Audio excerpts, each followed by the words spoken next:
As always, nothing you hear on the Stripped Pod should be a substitute for personalised professional medical advice. Please always consult your clinician or other medical professional before making any changes to your diet, dosages, or healthcare plan.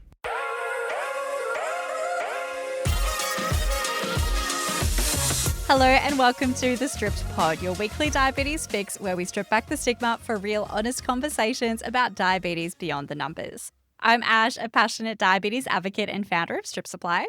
And I'm Braden, co-host without a working pancreas. Coming up on today's pod, we're joined by Nina, better known as Naturally Nina, a T1D nutritionist and performance coach who's here to chat all things food, fitness, and figuring out how to actually thrive with diabetes. But first, Braden, what's been the high and the low of your week? Sounds like I could take a few tips from Nina. So I'm keen to dive into this chat after this. Here I am. You're talking about food and all that, and I'm literally just picking biscuits out of my teeth as you do the intro. Yeah, you're like crunching away. Yeah, I'm still just getting little biscuits out of my teeth. So thanks for that. But no, I'm good. I am good. When did we last speak? It feels like a month ago, but it was probably last week. So what's happened? I went camping, which was nice, just for one night. Went away, which was a nice little reset, and then came back to work, and now I'm just mentally exhausted again. But that's okay. What have I done? I mean, my sensors are all working. My infusion sites are working. Touch wood, everyone. But everything's going good on my end, so I'm pretty stoked about that. So I don't think I really have a low, to be honest with you. I don't know if I do. I don't want to think too hard either, because then I'm just trying to think about a negative, which I don't like to do. So I'm not going to think too hard about that. Actually, I do have something I want to circle back. Maybe that's my negative, but we'll talk about your week first. What's happening with you? My week's been pretty good. Just working away. Went to Melbourne for the day yesterday. I landed and I preemptively wore like 4 layers of clothing because I was like, it's Melbourne, it's going to be cold. I land, I'm wearing thermals underneath my jeans. I'm wearing thermals, a t-shirt, a blazer, a scarf. I land and I look at the weather app and it feels like 3 degrees. And boy, did I feel it. I have a bit of beef with that, actually. With I don't Melbourne? understand. Well, yeah, with Melbourne, but that's separate beef. But when the weather, right, when it says 12 degrees feels like 3, is 12 degrees not 12 degrees? And it's 3 degrees not 3 degrees? I think it's like the wind and like no sun being out all contributes to what the actual temperature is. But if it feels like 3 degrees, is it not just 3 degrees? Yeah, look, you're right. It's very confusing. Right? That's my beef, right? That's my beef for the week. I've got that out of the way. But I've never understood that. And I've heard about it, a few different podcasts talking about it. And it actually makes so much sense. Like, why do we have 12 degrees feels like 3? It's either 12 or it's 3. It's not feels like. I feel like we've unlocked like Braden's rant for the week. I wasn't expecting you to rant about this. If you go on like a drive, right? If you go on a road trip from the Gold Coast to the Sunshine Coast, and it's a 2-hour drive, right? But it might feel like 3 hours because mentally it's a long drive. But Yep. it's still a 2-hour drive, not 3. Mm-hmm. So why does the weather get this little exception? Why? Is this the hill you're going to die on today? Meteorologists, reach out if anyone's listening who works for BOM or something. Please explain. That's me. That's my rant. Yeah. But another high Anyway. of my... Yeah. How's Moving- Melbourne? Moving on. Melbourne was cold in recap, in summary. Melbourne was cold. But it was a good day. I mean, I very rarely spend much time down in Melbourne, but was out in Richmond for the day at an event in Startup Land. But the other high of my week was I've planted some new seedlings in my new courtyard, and we get this beautiful morning sun in my courtyard in my new place. So sitting out in my new courtyard in the sun with my new little garden, that was a high. It's the simple wins, isn't it? It's the simple wins. It really is. Yeah. When you work in like, such an intense industry, like you are and like I am, it's so nice when you just have these simple pleasures that you can just resort back to. Absolutely. You just gotta find them. You gotta find them, and then in I feel like me trying to explain my low is actually my low, but my low is that I'm running on 3 brain cells and 4 hours of sleep. But 3 brain nothing, cells is 2 more than I got, so Nothing out of the So you're usual. doing all right. But let's circle back. What do you want to talk to us about? Yeah, wait, okay. Real quick, we haven't spoken about this at all. So No. this is news to you as well. But last night, actually, so what's today? Thursday. Last night, I was doing a little Google, right? Hmm. Because something that's always been of interest to me has been being a firefighter. Like, I What? always just think like being a fiery would be pretty cool, right? Mm-hmm. And I've had this thought, and it's sort of like circles around in my brain every now and again, and it has for like the last 5 years. And I was having a look last night on the QFES, so Queensland Fire Emergency Services website, about the job and blah blah blah. Anyway, I was reading through because there's a whole heap of obviously things you have to go through, medicals, fitness tests, all that sort of stuff. And I was reading through, Oh and no. yeah, right. So you can't be a firefighter if you're type 1 diabetic.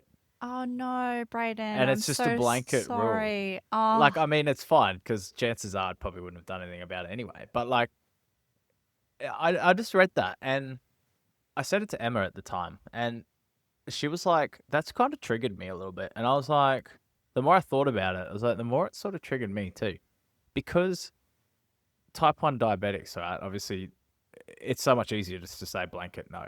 Because if Mm, one thing goes wrong, then obviously that's it for type 1 diabetics in mm, a job.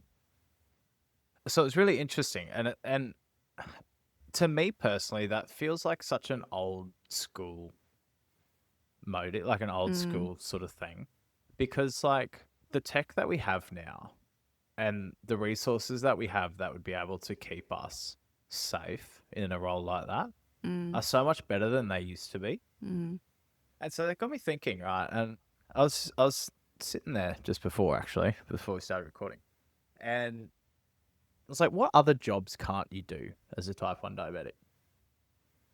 So I did a quick Google, right? Oh no, this is gonna be a downer, isn't it?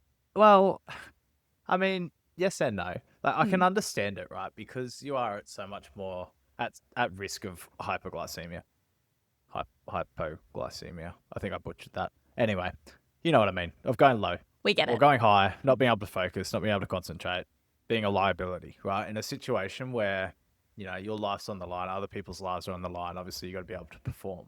Mm. And that's obviously the last thing people would want is for a diabetic to go into a hypo. So I can understand it to an extent, but I just feel like it's such an old school mentality. So I was Yeah. It's I was it doing a yeah, sorry, you yeah, go. it feels a little bit ignorant, dare I say? Mhm.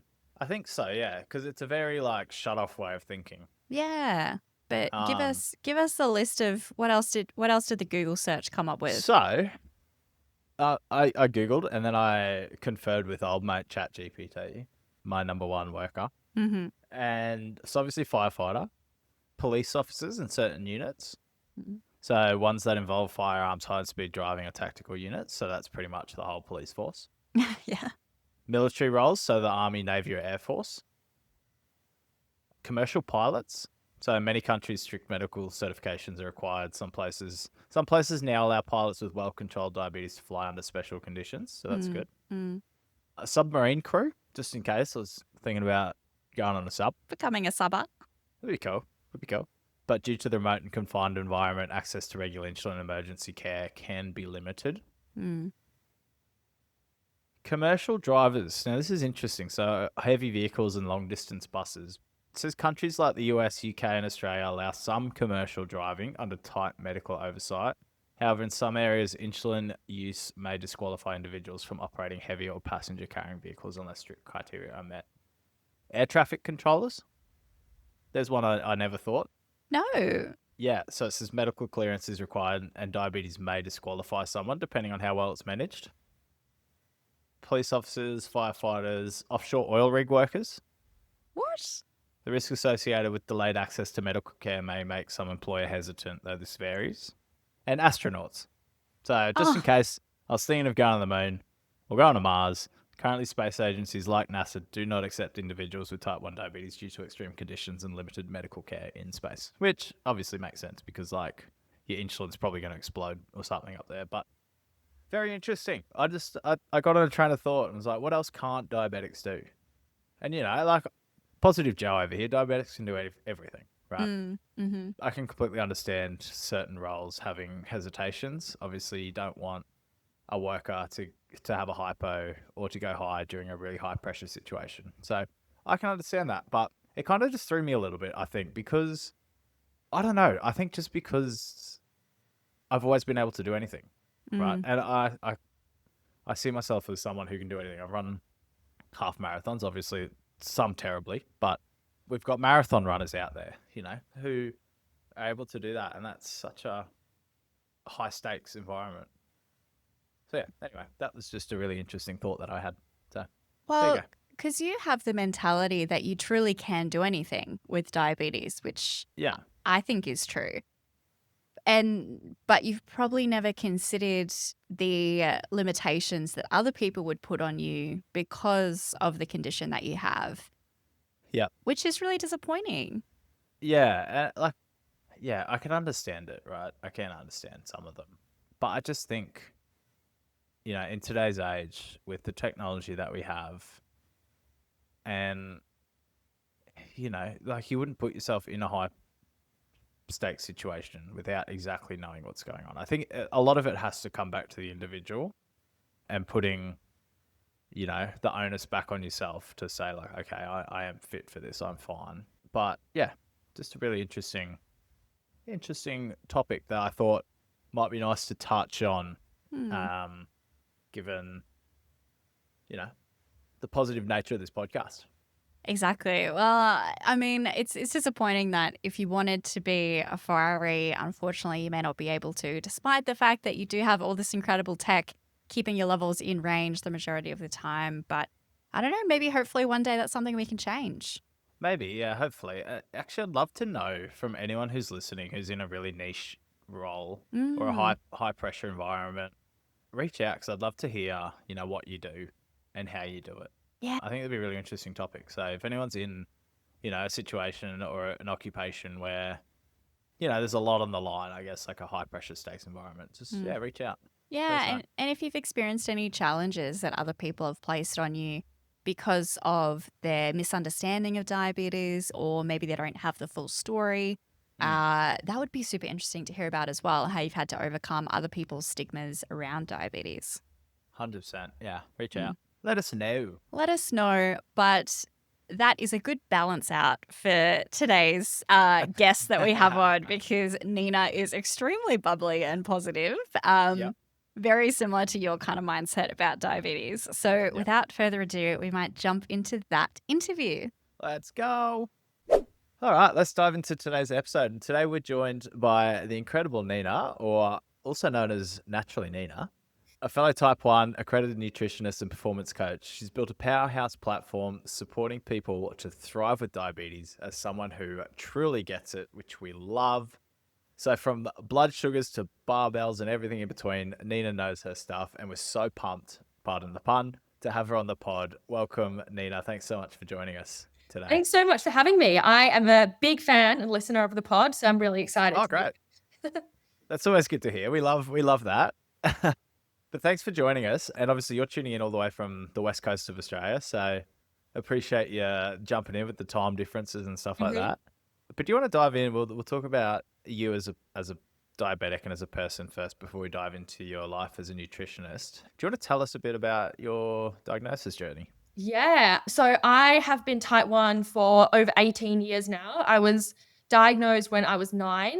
And basically, like, I don't feel like I have a very exciting diagnosis story other than the kind of usual. I was sick for a while, kind of didn't get better, was losing weight. Like, one thing I do remember was like peeing the bed at 9 years old. And it was just like, Yeah. why the hell is this happening? Yeah. And then one of mum's friends actually encouraged mum to go and bring me to the doctor for blood tests. And then I remember like exactly where I was when we got the call that my blood sugars were like really, really high. And I had to, because Perth, where the big hospital is like a 3-hour drive away, had the option to either get helicoptered to Perth or to drive up. And I Oh remember on God. the drive up to Perth, like I was like eating a banana on the drive up to Oh Perth. God. It was probably not really helping the cause. Yeah. But yeah, my blood sugars were like in the 30s. And then, yeah, spent a week in hospital, like learning how to, back in the day where like no insulin pens, but you had the syringes and you had to like draw up insulin, like it was Novorapid and Protophane or something, and like mix them in the little vials and Oh my God. practice injecting into oranges. And yeah, it was like your world getting turned upside down. And then that was it. I feel like at that age, I actually took it on board really well. And it was only until like maybe high school or so when I started struggling a little bit in various aspects with diabetes. But my parents, especially my mum, was like so incredible with like my whole diagnosis. Like I remember her like going to all this effort into carb counting all the things that she'd cook and like making muffins with like no sugar in them and like getting up every single night once or twice to go and manually check blood sugars because no CGMs. And yeah, it was interesting. Yeah, I think my mum was very similar, actually. You saying all that I was like, oh yeah, my mum did that too. Yeah, I think that's very a motherly thing. Yeah. During that time, especially because it was so different back then. Do you remember? You said you were diagnosed when you were 9. Do you remember much of that time and when you were diagnosed? Or Yeah, I do. I just remember like different things that I guess had an impact. Like, for example, like going back to school after I was diagnosed and then having like this little like red, like this little bum bag thing that I had to carry around with all my diabetes supplies in them all the time. And I just felt like, oh, now I've got to carry all this stuff around and like just being different to all the other kids in that way. Or sometimes having to like eat during class. And yeah, I guess those little things. Yeah. When you were diagnosed, were you on pens, obviously? No, so this was like syringes to start with. Like proper OG Yeah, syringes. like wow. the ones that look like a drug addict kind of syringe. Yeah, hopefully you didn't have to explain that to too many people. Like that would get real. Well, I remember like in restaurants like drawing up the insulin, and it was also like when I was diagnosed, like you didn't carb count like to give insulin for the carbs. You carb counted to eat enough carbs to match the insulin doses you were on. True. Yeah, right. Well, that's an interesting way to go about things. Thank God that's changed a Yes, little bit. thank God. Yeah. Yeah, I remember it was like 2 or 3 exchanges for breakfast and then 1 exchange for a snack, and an exchange was like 15 grams of carbs. That's insane. So you started off with syringes. What are you on now? Hopefully not syringes still. No. No. Well, yeah, started off on syringes, then I moved to pens. I couldn't tell you how long after that, but I was definitely on pens for quite a while before I want to say like just before high school, I moved to an insulin pump, which was the Medtronic one. And that was actually like, I never wanted a pump, but then I was on this diabetes camp with like a bunch of other kids with diabetes, and like everyone was on a pump. And then suddenly I wanted a pump as well because everyone was on their little funny gadgets. So then I was on the Medtronic for a while. Then after, again, maybe 5 years or so, I moved to the T-Slim. I want to say 5. No, actually, I was on 2 Medtronic pumps. So it was probably after like 10 years. And then I was on the T-Slim for a while. But then after maybe a year or 2, I moved back to pens just because I was so over like the tubing, and I had a lot of issues with like pump sites, ripping them out during training, getting infected, like all this not fun stuff. Not like the pump itself, but more like the logistical things of having a pump attached to you. And then, since 3 weeks, I've been on the Omnipod. We'll dive into that a bit about the Omnipod and your experiences with the Omnipod. But do you have a favorite insulin pump that you've used so far? Omnipod. Omnipod? Yes. Yeah, okay. We'll dive into that a little bit later on. So stick around if you're listening, because we will dive into the Omnipod a little bit later. But we'll also, like you just mentioned, ripping sites out and stuff while training. We'll circle back to that too. I'll just make a little mental note there, because obviously that's something that we'll dive into. But just with your diabetes, you mentioned you're 3 hours out of Perth. Yeah. Do you find it hard to get any products or anything where you are? I guess now these days where like everything's online, it's like relatively easy because it just all gets shipped. But definitely like Shout out Strip Supply. Yeah. Exactly. But like back in the day where you had to go into the pharmacy, it definitely was sometimes like, or the pharmacy'd run out. So you have to like drive 30 minutes to the next town over to like see if they have strips. And like one of my least favorite things in the world is getting diabetes supplies. Like honestly, bane of my existence. Ashley sitting in the background here, probably just smiling ear to ear. That's exactly what she wants to hear. Is there only one chemist in your town where you are? Is that Yeah. how rural you are? Yeah. Well, it's like, yeah, it's not, I wouldn't call it like rural. Like, don't imagine me like out in the red dirt with Tiny. like Yeah. nothing around. Yeah. It is like a decent town. Like we have a Coles and we have a Woolies but there's just one pharmacy. Yeah. Yeah. So I guess that's a lot trickier for you, right? Like I know for me, I drive to my chemist, like I still go to the chemist and they'll just put the order in, right? And then I'll just go back and get it in a couple of days. But for someone like that's not as easy, in small towns. Yeah. You can't just go from, I have the luxury of having 15 chemists probably within 500 meters of where I am because I'm in Brisbane, but it's not quite that easy. So Well, yeah, especially like I don't know how you are. I think you might be able to relate, but with diabetes supplies, like I probably won't go and buy more strips until I have like 3 left. 100%. And then it's like, well, if they've run out and they have to order them in and it won't be here until like a week's time, then I've got a problem. Yeah, exactly right. Forward planning is not our forte, especially when there's so many other things to worry about. Like and diabetes is staying probably, alive. yeah, it should be top of the pecking order, but it's probably not sometimes, which I can completely understand. So that's super interesting. With your experience, I guess, with diabetes and everything that's come with, training and being rural and, well, not rural, sorry, as we just spoke about, but, and all of your experiences on different insulin pumps and stuff like that. Do you have a diabetes hack or a habit that you're especially proud of? I think in general, just like staying active helps manage my diabetes like so much. Like I really notice it in like I have always been and am like every single day, even if I'm not training, which is like rest days, for example, like I'll be like walking and stuff like that. And it just makes such a difference to like not spiking after meals and just making things way easier, way smoother. And I notice that extremely like on say days where I'm driving up to Perth and sitting in the car for 6 hours, or I'm like, sick and can't exercise, like just how much of a difference that makes with diabetes and how much more of a burden it is when it's so much harder to manage, when you're not active. So I think that like, yeah, makes such a big difference in being able to manage it. But then also like, I feel like for me, training is like the one time where I'm not constantly just thinking about diabetes somewhere in the back of my mind. Like it's the time where I completely switch off. And yeah, it just does so much for my mental health as well. And I feel like that's such an important thing with, managing diabetes is actually being able to take care of your mental health because it does have such a big toll. Yeah, 100%. And if you can, I guess, do something to help you not think about it as often is really nice. So that's what I found. Obviously, I'm on the Medtronic pump and the Medtronic sensor. And I think just having the sensor and knowing that normally, in a nice world, it's got everything under control. It just takes that load off, doesn't it? Like sometimes I'll wake up in the morning and not even look at my insulin pump because I know that my level is going to be around 6. Yeah. So to have that one thing off your plate is really nice. Are you on a Dexcom as well? Yeah. I've just moved to the G7 after being on the G6 for like ages. So I'm like 3 weeks in also to the G7. Okay, cool. Yeah, so I want to dive into this. We'll probably dive into it in a lot more detail, but do you, with all your training and stuff like that and being on the sensor and the Omnipod, do you have lows much?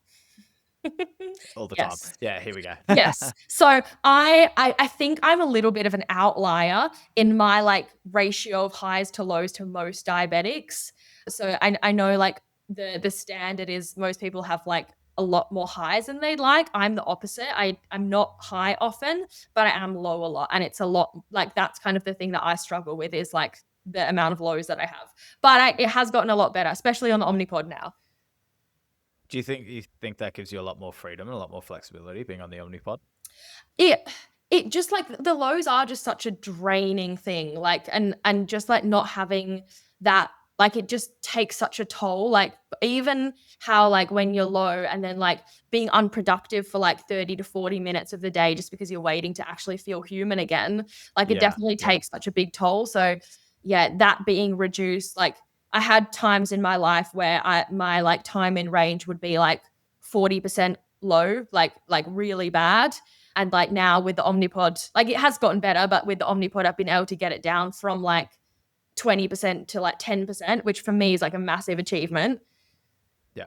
It's crazy, isn't it? Because like we're always told, exercise is great for diabetes. But in your case, it's almost too great. Yeah, and I actually think most of my lows are not when I'm training. Like yes, sometimes I'll go low during training, but often it's like Yeah. later on, After. sometime in the day or at night. Yeah. Yeah. Yeah. Interesting. Well, we'll definitely circle back because I've got a lot more questions about like your training and your routine and how you prepare for things with your diabetes. But do you have a diabetes whoopsie moment that you can Yes. share? Here I we thought go. about this. I have so many, but I've narrowed it down to like my two biggest ones. Hit Both us with both. Yeah. both were traveling. And so one of them is last year I went to Greece and you know how when you're staying in a hotel, you have like those little mini fridges. Yeah. And it was like hot in summer. So I put all my insulin vials in the fridge. And then Yeah. a few days later, I realized that all of like the water bottles and stuff in that fridge were frozen. Oh And no. my insulin was in this fridge, right? So Yeah. obviously the insulin had also frozen, and that was all of my insulin, and I was still Oh. there for another 10 days. Oh. So great work from me.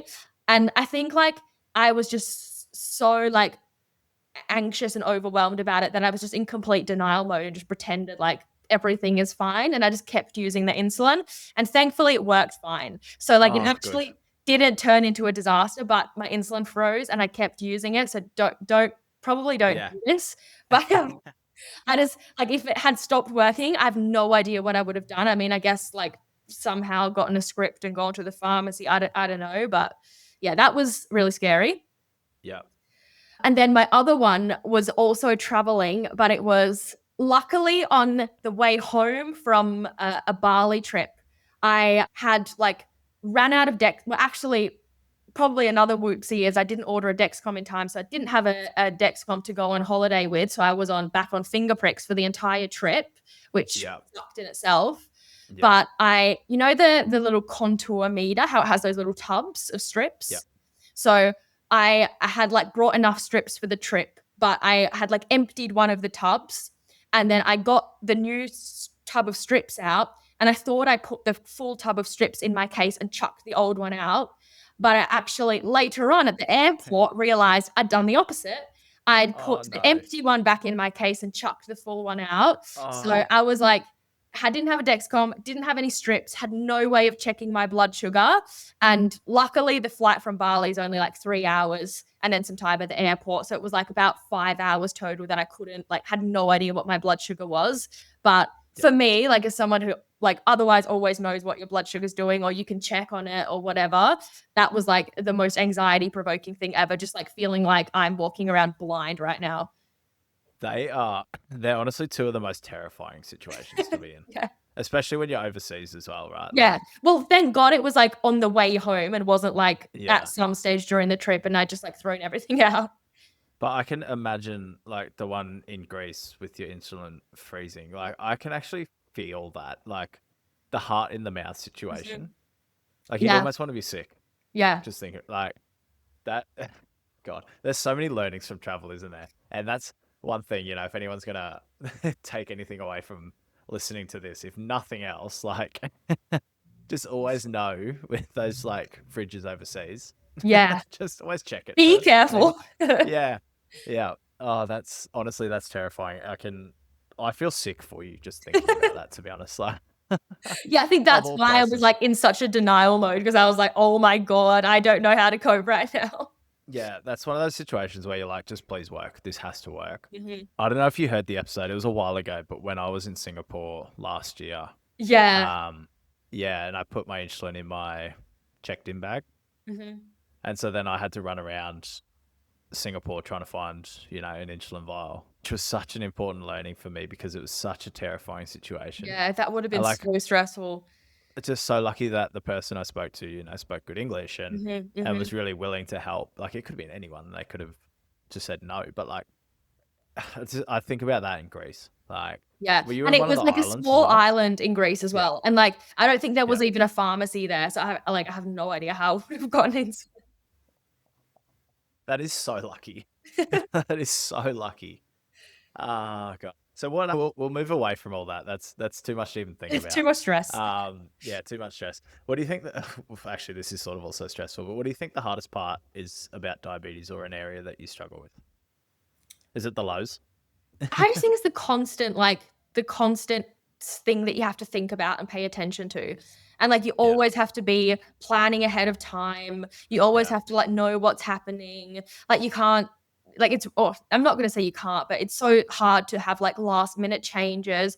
And for me, I think the most frustrating thing is like you can do everything right and it still doesn't work, whether that's just because like your body has other plans or because like some sort of technical malfunction with insulin not absorbing properly or whatever it is. It's like you put in so much effort and it doesn't guarantee that things are going to go well. That is so true. I literally had this the other week where, like, you change your infusion set and it might not work properly. Mhm. And so then you're changing it again. And these products cost so much money. So, Yeah. you're just throwing money down the ground. Sometimes that mental load is huge. Yeah. And we talk about that all the time, is the mental load of diabetes is massive. Yeah. And it's often the thing that's understated the most. Yeah, and it's like those little things like it's happened to me so many times that I've like plummeted grocery shopping and then had to like sit in my car and wait for like 40 minutes until I feel well enough to drive home. And it's like that's Yeah. 45 minutes of my day that's now wasted and now I feel like rubbish. And it's just like those little things that just have a really big impact. Yeah. And food you don't want to consume. Yeah, right? Like, totally. Or like Yeah. eating your way through a training session because your blood sugar's not coming up and then you've had like 90 grams of carbs throughout a session and you feel sick. That's really triggering. From my half marathon not Yeah. too long ago. That's Yeah, I really bet, sorry. triggering. Yeah. Oh, jeez. And just on the flip, then, what's something you wish that you knew when you were diagnosed, or a piece of advice you'd give someone who's newly diagnosed? Yeah. I feel like talking about it more is something really important and even like building a good support and community around you, whether that's like a big one is definitely other people with diabetes, because I feel like as amazing as like my parents were and like all of like other friends and stuff, that is all such great support. They never really fully understand what you go through unless they're also going through it themselves. Like great example of this is like mum, absolutely love her to bits. She's the most supportive and incredible mum, but still so often when I'll have a low like around her, she'll say something like, just give yourself less insulin. Like, why are you low again? And it's like, well, if it were that simple, Yeah. I would do that. That would be nice. Yeah. Yeah. So let's dive into, I guess, you as naturally Nina now, and your role that you play in the community. Do you want to dive into what you do and how long you've been doing it for? Yeah, so I'm a nutritionist and sports nutritionist, which I have been doing for since 2018, so about 8 years or so. And yeah, basically I work with people all across the world. My clinic's like fully virtual and I Yeah, wow. specialize mostly in like sports and performance nutrition and disordered eating. And yeah, just helping people optimize their performance and how they feel, but not just for like elite athletes or people who are like, considering themselves professional, also people who just like, want to run a half marathon or going to the gym or want to build some muscle or, whatever it might be. So that's really my passion area when it comes to nutrition is performance. And then also like at the same time, like building a really healthy relationship with food, because we live in a society where food is such a like overwhelming, confusing thing. A lot of people struggle with their relationship with food, and whether that's disordered eating, body image struggles, dieting constantly. So like getting to a healthy place where they're feeling like confident and empowered with their food choices. Is this something you always wanted to get into, or was it sort of diabetes influenced, or? It definitely was diabetes influenced. I think because dietitians had such a big impact in my life, like when I was young and diagnosed with diabetes, and then also just like having to put so much attention to my food all the time.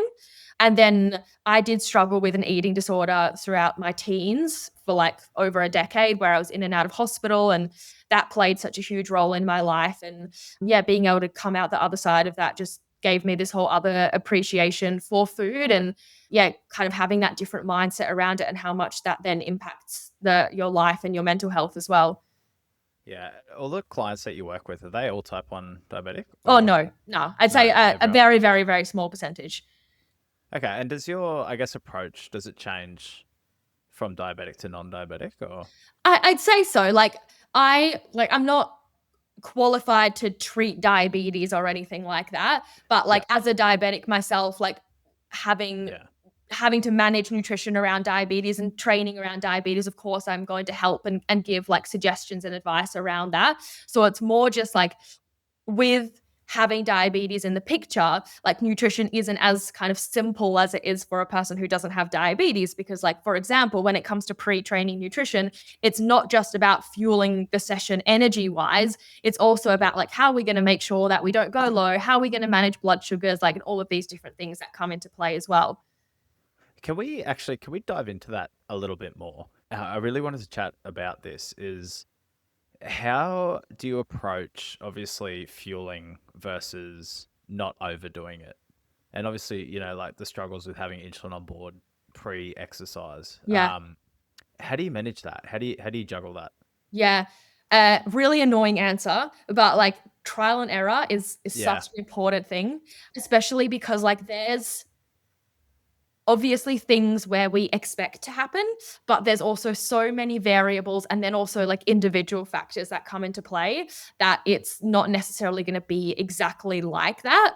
And like, even as an example, like depending on the time of the day and the intensity of the exercise, like those things are going to have a huge difference on what then happens.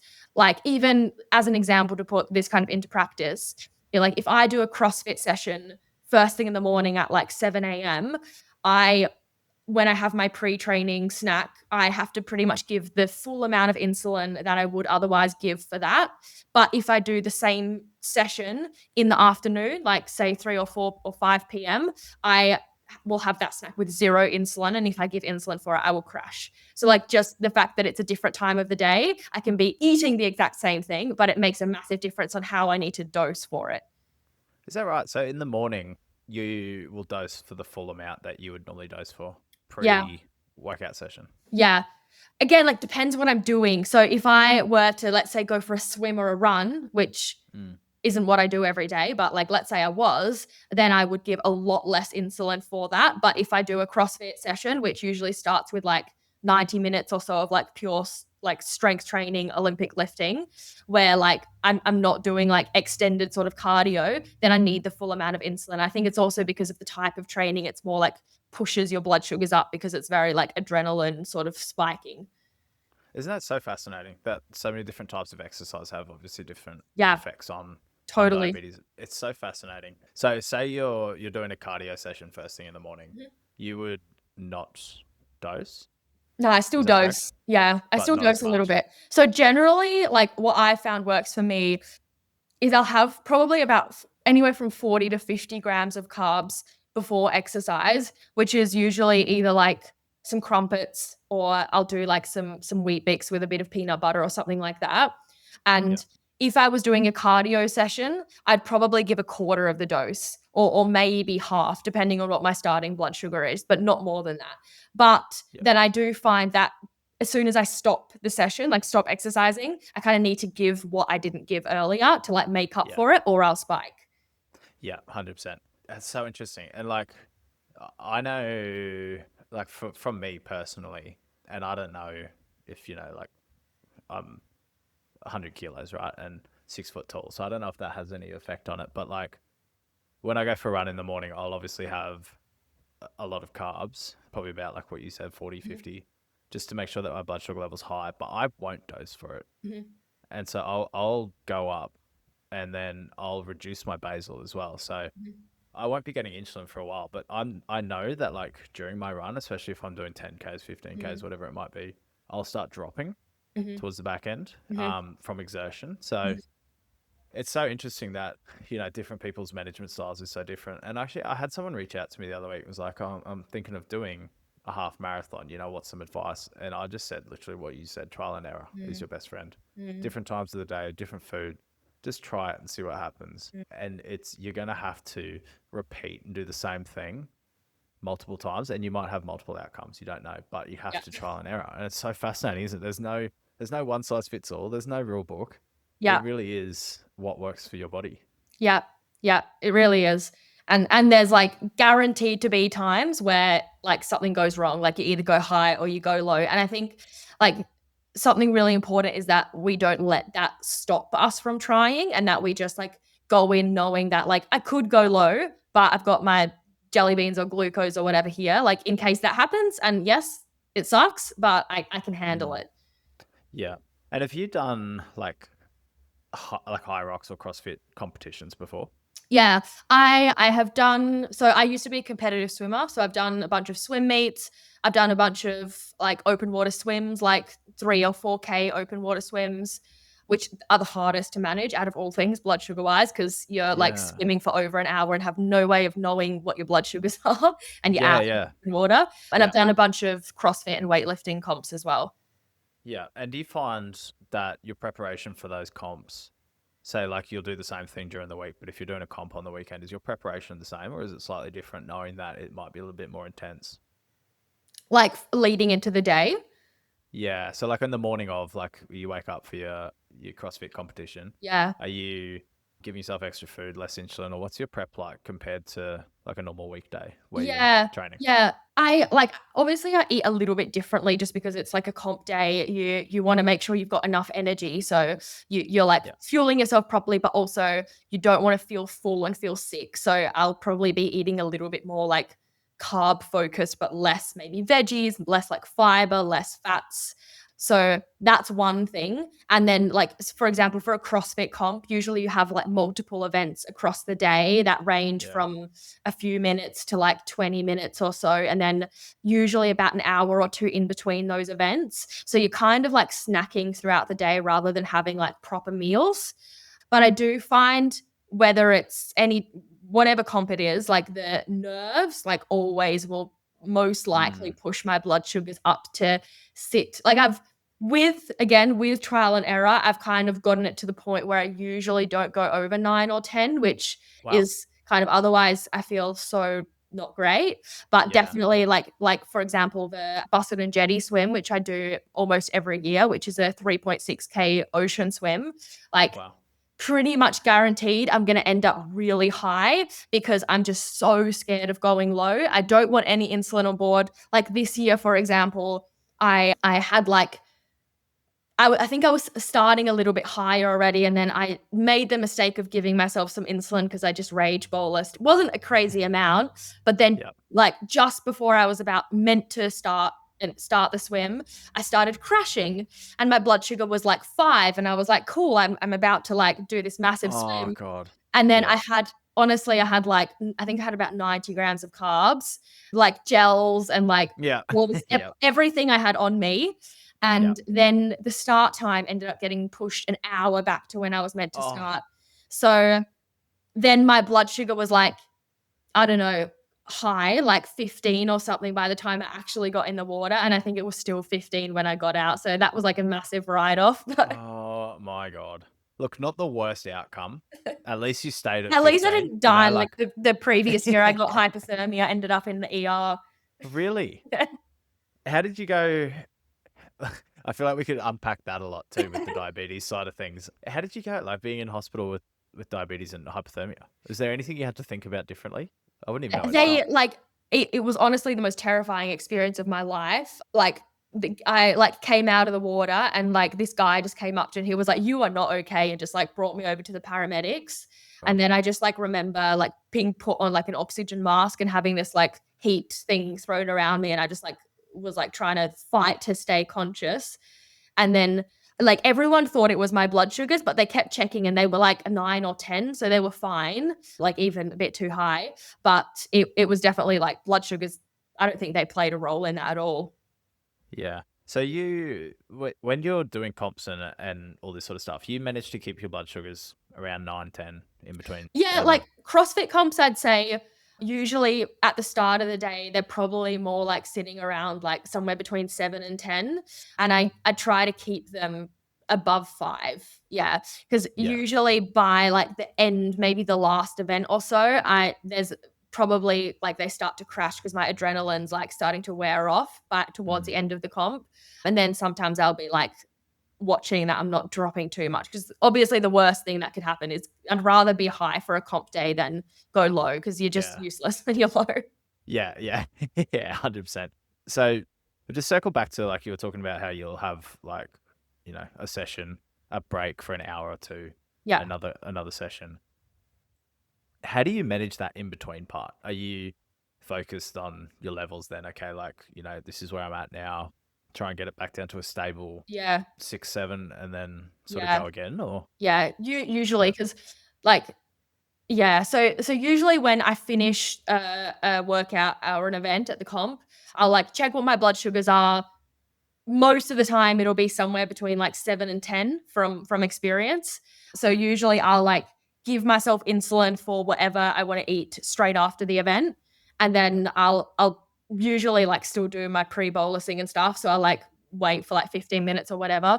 And then usually it's like carby things that you have. So I might have like dried mango, fruit pouches, bananas, rice cakes, that type of stuff throughout comp days. And then, I just honestly just wing it. Like I feel like I know my body pretty well, that I know how much insulin I need. Sometimes I get it right, sometimes I get it wrong. If I find that I start to trend down, I just have more carbs. And otherwise, like, hopefully I stay steady. Yeah. And then how do you go after the comp? Do you crash? Do you skyrocket? Or do you sort of plateau?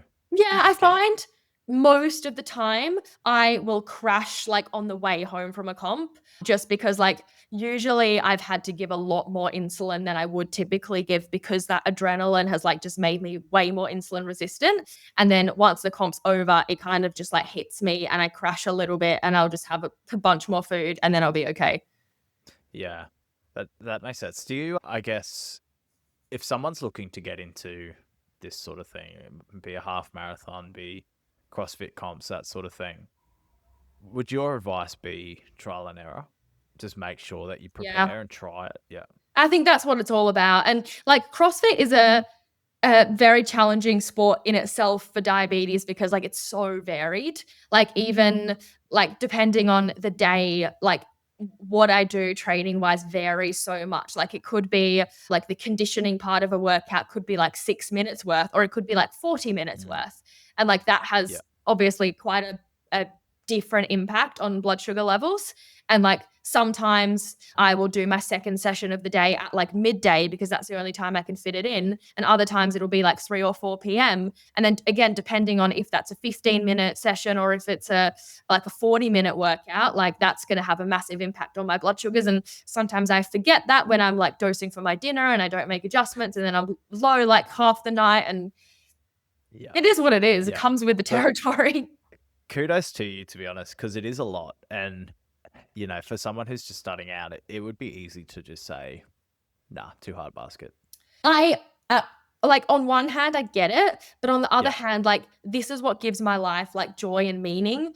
And like, I kind of am in that mindset of like, I don't care how hard it is. I get to do what I love most and what like is most important to me. And I'll do whatever I need to make it work.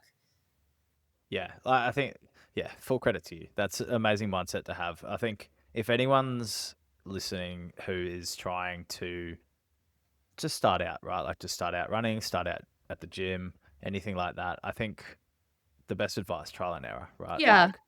And it's always better to be safe than sorry. So if you're going to run high for a little bit, that's better than going low. So For sure. Like the amount of sessions that I just like am afraid that I'm going to crash. So I just like have an extra carb gel or an extra like, I don't know, couple of dates or lollies or something, where I'm like, this could probably be too much, but I'm just so scared of going low and I don't want my session to feel like rubbish that I'd rather like correct afterwards. Like, part So of just it. rip in and have a go, right? Like just Exactly. have a go. Yeah, 100%. We might circle back to the nutrition side of things, which you touched on briefly. Have you tried different diets as a diabetic? So high carb, low carb, in Um, between? I I definitely went through a phase, like, this was kind of before my eating disorder, like, fully started, of that Yeah. kind of like, "Oh, if I don't eat carbs, I don't have to give myself as much insulin," and kind of, like, cutting out carbs from that sort of perspective. This Yeah. was when I was, like, 11 or so, like, super young, and then that kind of led into an eating disorder, which I don't know if you wanna call that a diet, but it was just, like, basically not eating very much at all, and Yeah. after, like, when I was maybe like 10 years ago, I decided to go vegan. I'd been vegetarian for ages before that, but that wasn't diabetes related at all. That was just like an ethical decision. And Yeah. so I have been vegan slash plant based since, about 2014 ish, which I don't know if that's made much change in terms of like diabetes management at all. Like, I guess like because I eat a lot of fiber, like that just helps with blood sugars. Because it like, is I like find definitely like higher fiber foods because you absorb those carbs a little bit slower. That can be really easy to be eating more carbs and it not spike you as much. Low carb, have I tried it? Maybe like lasted a few days and then decided this is too hard to be vegan and low carb at the same time. That cuts out a lot of food groups. No, no. Yeah. But like the only reason that I even considered like trying low carb was like, does this make diabetes easier? Like not Yeah. not because I think that it's necessary, but just because like again, like 180 extra decisions a day, if that means like I'm having to juggle less balls because there's just less variables that can go wrong when I'm eating less carbs. That was kind of my logic behind it. But yeah, it just for me personally didn't feel realistic. Do you think there is a best way to eat as a diabetic? Or do you just think whatever works Look, as a person? I think looking at the person first rather than the diabetes first, like what's going to help support the person's lifestyle. Like, for example, like somebody who's super active is going to have to eat differently than somebody who doesn't really do much exercise and has a desk job, especially if things like carb intake, because your insulin sensitivity is going to be very different. But I think at the end of the day, as long as it's like a somewhat well balanced diet and focused mostly on like nutritious foods, because that definitely makes a difference, is things like fiber intake and having those balanced meals with your protein and your fats and your carbs, rather than like say eating lots of like packaged foods which can just have a much more variable impact on blood sugars. Again, like not saying that any food should be completely off limits or anything like that, but just learning what actually makes me feel better and what makes diabetes easier to manage because I'm getting more consistent results with what I'm doing. Yeah. And I just want to circle back, if you don't mind. Of course, tell me if you do. But with your eating disorder that you touched on, do you mind going into a little bit of Yeah. detail about what happened during that time? Yeah. So I'm very much a perfectionist, and my eating disorder definitely like developed because I really struggled with like this feeling that what I was doing wasn't good enough, like with blood sugars, and I just wanted them to be perfect all the time. And then like very, very naive, like 11, 12-year-old, Yeah. like I remember like very clearly like finding this setting in my pump. I was on a Medtronic pump at the time, and it like showed you your total daily dose. Yeah. And my total daily doses are around like 30-ish units at the time. And I kind of remember thinking to myself like, okay, if I like eat less carbs and I just do more exercise, I'll be able to get that dose down to like be like normal and not like have to have diabetes anymore. Kind of like, I don't know if that makes sense, but that was kind of my logic at the time. Yeah. And I just, kind of went down that route. I remember just like forcing myself to do a ridiculous amount of exercise after meals and not really eating any carbs and not really eating much at all. And as a result, like ended up not having to take any insulin basically. And I think I got that total daily dose down to about 6 units of insulin per day, which is Wow. ridiculous. But also really interesting was that my A1C was the worst that it's ever been. I think almost 8 or something, which is like for me, like that was the worst it's ever been with that approach, because also my ketone levels were really high. Like whenever I tested them, they were like, 1 point something or 2 point something, just because like I think my body was just basically eating itself because I wasn't eating properly and not taking any insulin. So yeah, that's kind of how it all really kind of developed, was from that control aspect, and feeling like this was how I could fix it, was through just like not eating anymore, I guess. And look, like when you look at it like that, it makes sense, right? Like less carbs equals less insulin, which equals no diabetes. But I think this is often, it can be a common trap. I Well, want to say that absolutely. people fall Yeah. into. Yeah. Yeah. And I think it's, like almost seeing like insulin is a medication, when insulin's not a medication. It's a hormone replacement therapy. You're replacing something which everyone else's body is producing, but our body isn't producing. Yeah. And it, like, I think this is a really important conversation to have. And I really hope that people can take something from this, because carbs aren't evil, right? Like Yeah. food, food is important, and Yeah. carbs are your friend as long as they're controlled and you're able to dose correctly Yeah. for diabetes. I think that's a that's massive like shift that I've had to make as well, because I've definitely been in that place where like if I eat something and my blood sugars go high afterwards, then I've blamed the food and thought like either I've eaten too much or that was a bad food, when in reality, like if your blood sugars go high after eating, it means you haven't found the right dosing strategy for that food.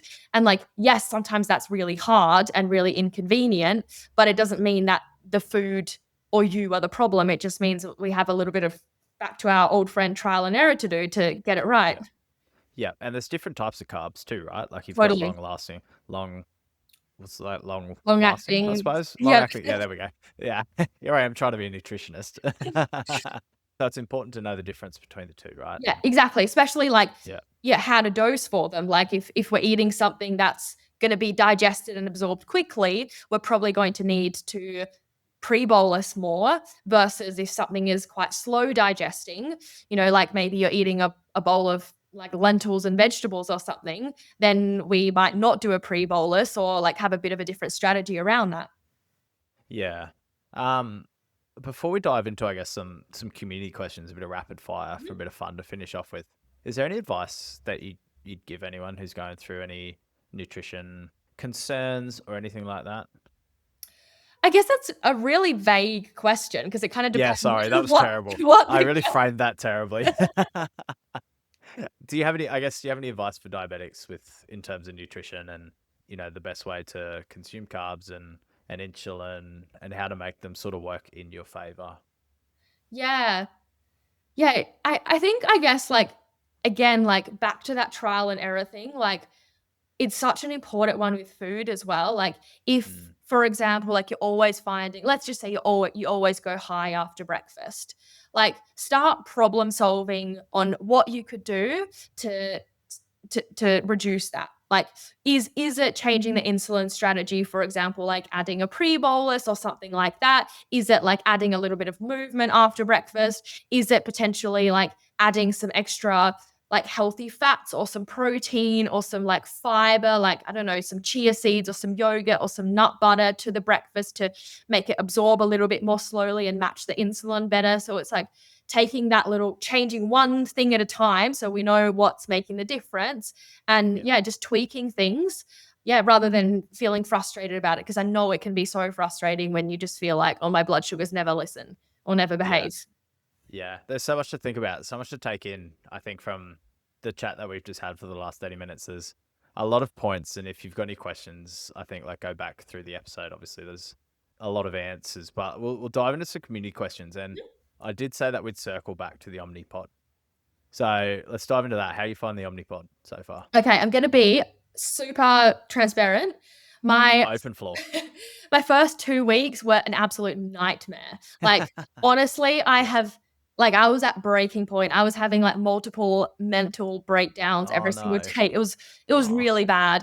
Like I just felt like my blood sugars were just like not doing what I expected them to do, even though I was doing this, like giving the insulin doses that I kind of had been giving with my MDI before. And like the Omnipod was just like doing the absolute most terrible job ever. But now the third week has been so different. It's been so much better. I had an appointment with my diabetes educator who is really good, and she just helped me adjust a few of the ratios, which just, and she said to me, like, your first 2 weeks are probably going to be not good. Like, be patient. And they tested me so much that I was going to not order a second box and be like, no, I'm going back to MDI.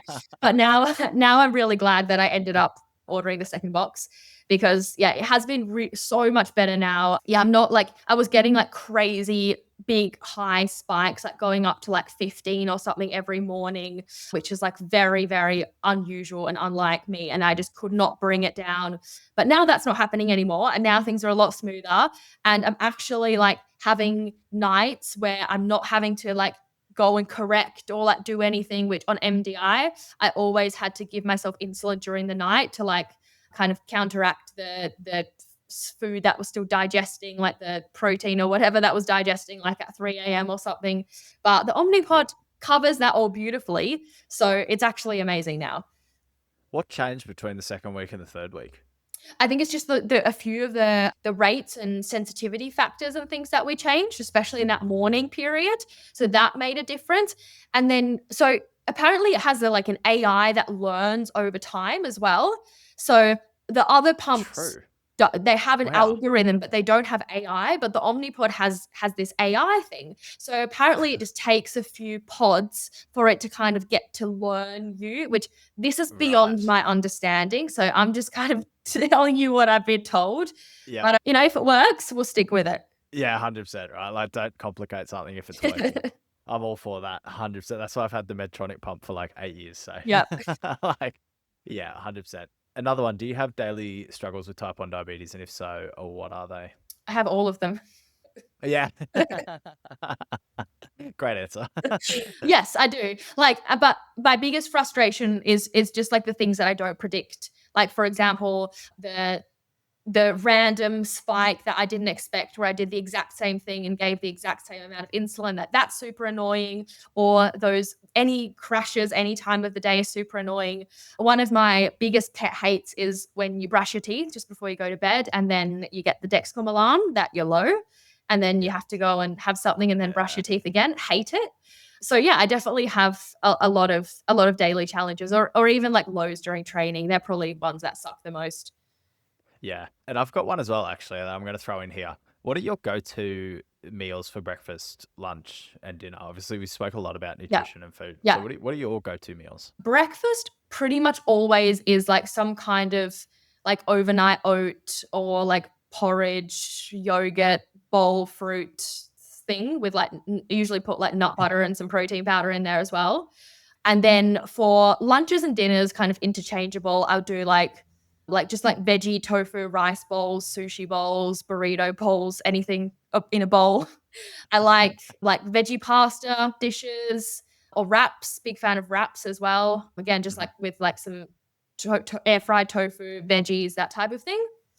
Yeah, and then I love snacks as well. So I'm always eating like peanut butter on toast or some kind of bars. That was actually my next question. What are your go-to snacks during the day? Yeah. Peanut butter toast is one of my big favorites. Or yeah, I like eat like 3 bananas most days, probably. Yeah. And what sort of bread are you having with you? Is it like wholemeal, low carb? Definitely not low carb. No. Generally, I do eat like a wholemeal type of bread, but nothing like over the top grainy. I don't know. I feel like because I just get so much fiber in my diet, I don't need to add more. Yeah, so just whatever's on special. Yeah.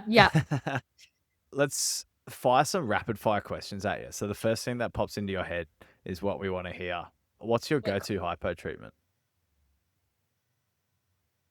Coconut water. Chocolate coconut water, really? Not normal coconut water, chocolate coconut water. Yeah, I mean, if you're having a hypo, you've got to indulge a little bit. Yeah. How much? I don't know much about coconut water. So how many like grams of sugar carbs are in? It's got about 6 Coconut grams of carbs in 100 mils. Okay, so how much would you have if you're having a hypo? Say you're 3. Probably have 100 mils. I don't need a huge amount to correct hypos. Unless I'm training, then I'll need a ridiculous amount. So That's very controlled of you, because like I know if I'm having a hypo, I'm tucking into half a packet of I Allen's have to Party Mix. say, Like I'm like going nuts. I do think I have very good hypo treatment self-control. Like Good on you. I'm the I'll eat 2 jelly beans kind of person. Oh, that's so good. I need a leaf out of your book. Actually, I probably need lots of leaves out of your book. What's the weirdest place you've done a blood sugar check? Okay.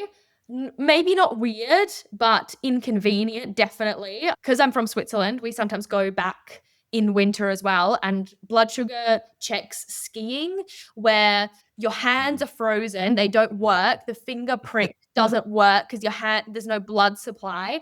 And then the monitor's like, it's too cold, so it doesn't work. And then you have to like put it on your body to try and warm it back up. So that's probably the weirdest. And then a finger prick takes 15 minutes to do Literally, because yeah. your body's frozen. Yeah. Where's your favorite CGM placement? I used to have it on my arms, but I've had a lot of issues with it just not working. Like it just keeps Oh my going God, since it speak to failed. me. Or like I get really bad skin irritation. I think it's because in training, like I'm moving the muscle that it kind of goes in. So now it's like on my upper thigh, like lower butt kind of areas where I have it. Yeah, can we actually, do you think that's why sometimes they don't work on your arm? Like, that's happened to me a lot, right? Like, that used to happen to Yeah. me all the Yeah. time. And I I slightly have moved it around. Yeah, I'm pretty sure it's Yeah. because like when I'm like training, because like it's pretty close to going into the muscle that it like gets moved around when that muscle moves and contracts, and then that irritates it. Like that's my logic of why that doesn't That's work. that's what I thought too, yeah. And then like I moved it around slightly on my arm. So if this is happening to anyone, just move it around, because mine was sort of on my inner, almost inner bicep, Yeah. sort of the edge of the tricep, inner bicep. I've moved it around a little bit and now it works. So Okay.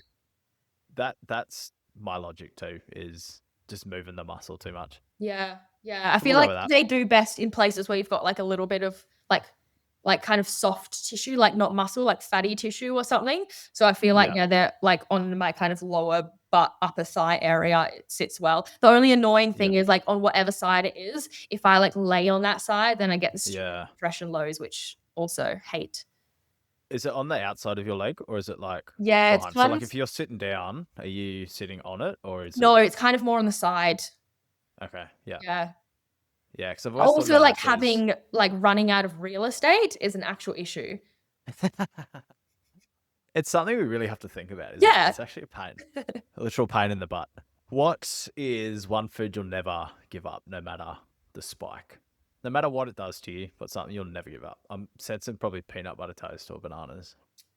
Yeah, like yeah, I just don't find that there's like any foods that I get. Actually, yes, there is a food that I always spike after, and that is like store-bought sushi.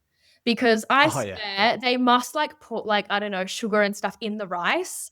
But I feel like I just dose like double what I think I need, and I usually still go high afterwards. But I just love sushi. Yeah, I mean, you can't live without it, right? So just deal with it after. Yeah. Do your best. Your Walk CG, after. yeah, exactly. Yeah, go for a run, go train. Your CGM alarm, is it on loud or silent? I actually recently have turned my high alarm off because that that alarm sends shivers down my spine. Like it's just so irritating. So like I'll check it often throughout the day. So if I am trending high and like I need to do something about it, I'll know. But just that sound of that alarm, it just makes me want to throw my phone out the window. So I've turned it off. I think we can all relate to that, to be honest. Yeah, I have mine on vibrate, which is also annoying, but like I have to. So, what's your go-to training song right now? What's in your playlist? Oh, okay. So Victory Lap by Fred again. Oh, huge. Yeah, nice. Yesterday, I have no shame in admitting that I had it on loop for my whole training session. Is that one of the songs that you're gonna listen to in like 5 months' time and be like, oh God, I can't? Probably, yeah. Everyone's got those. You haven't hit that point yet. Well, that's good. Enjoy it while you can. And then I'll enjoy it for you after that. So that's fine. So for you now, obviously you've got your brand Naturally Nina, and you've got quite the following on social media. and that sort of thing. What's next for you? Good question. Just see where the road takes Yeah. you. Yeah, Yeah. like I really love what I do. Like genuinely so grateful to get to do what I do. Especially like combining my passion for fitness and training and nutrition. Like it really I love it so much. I love helping people and the incredible people that I get to work with. Yeah, it's like just such a like I know this sounds super cliche, but is really like a dream. Training wise, like keep getting better. Definitely got some comps coming up as well. Yeah, what have you got on the Yeah, I've horizon? just got some CrossFit comps at the end of the year and then next year as well. Try and stay injury free. That's always a mission for me as well. Yeah.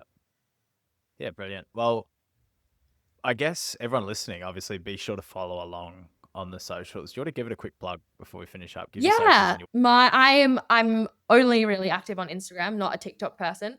So my Instagram is naturally_Nina_. And yeah, I try to share as much that little diabetes things as I can and not totally spam people with things that most people can't relate to. But I'm very much always like happy to chat diabetes things if people want to reach out and connect. Like, yeah, I always love chatting and, helping where I can as well.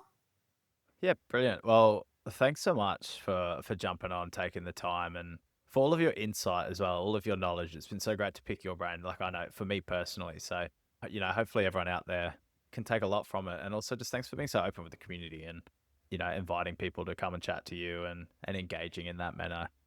Like on behalf of everyone, I guess it's so greatly appreciated. So Thanks so much for having me. It's been a really great of chat. course, we'll have to definitely get you back on next year after your comps and we'll do a recap, see how you went. But Sounds yeah, good. thank you so much for jumping on.